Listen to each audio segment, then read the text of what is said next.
নমস্কার বন্ধুরা, আমি বিথি দেবনাথ। তোমাদের কাজল বিথি চ্যানেলে স্বাগত। আমরা শুনছি কীর্তি ব্যাস রচিত রামায়ণ আদিকাণ্ড।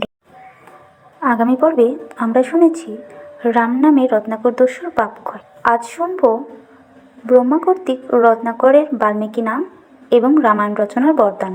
চলো শুরু করা যাক। ব্রহ্মা বলেন, শোনো নারদ তপোধন, যে কহিল মিথ্যা নহে শিবের বচন। রাম নাম ব্রহ্মস্থানে পে রত্নাকর, সেই নাম জপে ৬০,০০০ বছর। এখানে ব্রহ্মা বলছেন নারদকে যে শিব যে কথা বলেছে সেটা একদমই মিথ্যে নয়। রাম নাম ব্রহ্মার কাছ থেকে রত্নাকর দস্যু পেয়ে সে ৬০,০০০ বছর যাবৎ সে রামের একটা নামই জপ করে যাচ্ছে।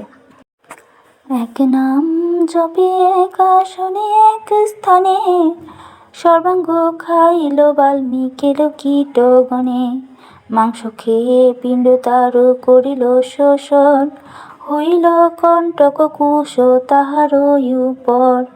খাইল সকল মাংস অস্থিমাত্র থাকে, বাল্মীকির মধ্যে মুনি রাম নাম ডাকে।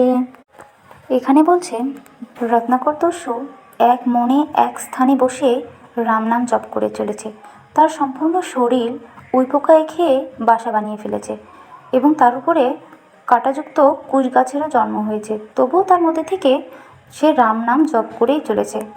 এরপরে ব্রহ্মারও মুহূর্ত ৬০,০০০ বছর, পুনঃ আইলেন ব্রহ্মা যথা মুনিবর।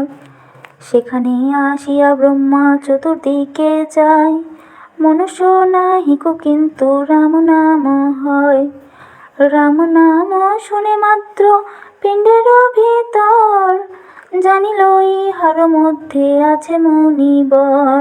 এখানে ব্রহ্মা ৬০,০০০ বছর পর আবার সেখানে ফিরে যেখানে তিনি রত্নাকর দস্যুকে রাম নামে দীক্ষিত করে রেখে গিয়েছিলেন।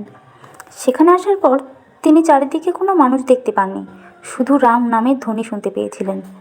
তিনি বুঝতে পেরেছিলেন এখানে যে উইয়ের বাসা আছে তার মধ্যে অবশ্যই মুনিবর আছে। এরপর আজ্ঞা করিলেন ব্রহ্মা ডাকি পুরন্দরে, ৭ দিন বৃষ্টি করো পিণ্ডের উপরে। বৃষ্টিতে মৃত্তিকা গেল গলিয়া সকল, কেবল দেখিল অস্থি আছে অবিকল। সৃষ্টিকর্তা করিলেন তাহারি আহ্বান, পাইয়া চৈতন্য মুনি উঠিয়া দাঁড়ান। এখানে বলছে ব্রহ্মা সেই উইয়ের বাসার উপরে ৭ দিন যাবৎ বৃষ্টি করার আদেশ দেন। বৃষ্টিতে মাটি গলে গিয়ে শুধুমাত্র মুনির অস্থি দেখা যায়। সৃষ্টিকর্তা সেই অস্থিতেই আহ্বান করলেন এবং মুনি জেগে উঠলেন। এরপর ব্রহ্মারে কহিল মুনি করিয়া প্রণাম, মোরে মুক্ত কইলে তুমি দিয়া রাম নাম। ব্রহ্মা বলে তব নাম রত্নাকর ছিল, আজি হইতে তব নাম বাল্মীকি হইল। এখানে বলছে মুনি জ্ঞান পাওয়ার পর ব্রহ্মার কাছে প্রণাম করলেন এবং তাকে বললেন যে আমাকে তুমি রাম নাম দিয়ে মুক্ত করলে। ব্রহ্মা তখন বললেন, আগে তোমার নাম রত্নাকর ছিল, আজ থেকে তোমার নাম বাল্মীকি মুনি। এরপর বাল্মীকিতে ছিল যে তেই বিধান, ৭ কাণ্ড কর গিয়া রামের পুরাণ। যেই রাম হইতে হইলা পবিত্র, সেই গ্রন্থ রচ গিয়া রামের চরিত্র। এখানে ব্রহ্মা বাল্মীকি মুনিকে বলছে, তুমি তো উইয়ের বাসার মধ্যে ছিলে এতদিন, তাই তোমার নাম বাল্মীকি রাখার বিধান দেওয়া হয়েছে। তুমি এখন গিয়ে ৭ কাণ্ড রামায়ণ রচনা করো এবং রামের সুন্দর চরিত্র রচনা করো। এরপর জোর হাতে বলে মুনি ব্রহ্মা বিদ্যমান, কেমনে হইবে গ্রন্থ কেমন পুরাণ। কেমন কবিতা ছন্দ আমি নাহি জানি, শুনিয়া বিধাতা তারে কহেন আপনি। সরস্বতী রহিবেন তোমারও জিহ্বাতে, হইবে কবিতা রাশি তোমারও মুখেতে।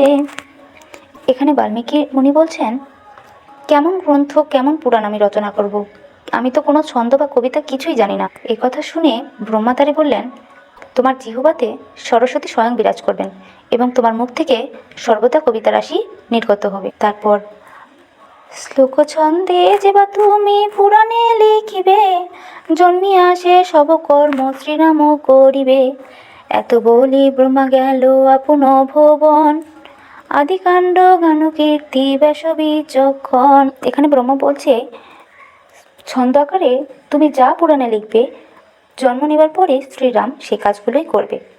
এরপরে ব্রহ্মা নিজের আপন ভবনে চলে গেলেন। আজ এই পর্যন্তই বন্ধুরা। আগামী পর্বে আমরা শুনব নারদ কর্তৃক বাল্মীকিকে রামায়ণের আভাস প্রদান। ভালো লাগলে লাইক করো এবং কে কোথা থেকে শুনছো তা অবশ্যই কমেন্ট করে জানিও। রামায়ণের পরবর্তী পর্বগুলো সবার আগে পেতে আমাকে সাবস্ক্রাইব করে পাশে থেকো। ধন্যবাদ সকলকে।